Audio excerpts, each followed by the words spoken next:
Many of us have a lot of misconception of who God or Jesus is or how it is to follow Christ.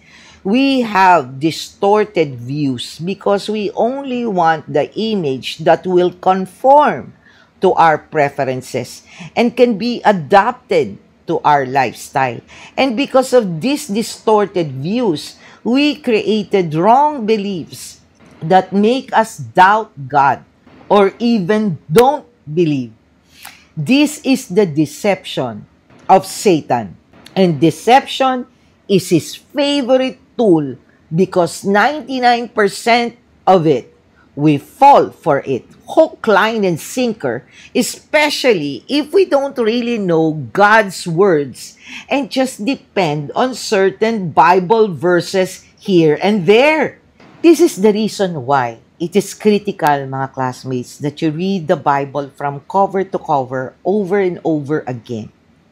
And why Pulot Aral must do the expository method of teaching based directly from a specific passage or chapter of Scripture rather than pre-selected topic or idea, and then we try to find and adapt a Bible verse for that topic. The latter does not mean it is wrong, mga classmates, but sometimes deception can easily be done by this method via citing only a portion of the chapter rather than the entire thing. And because of this, the context or even the meaning can be thwarted or twisted accordingly.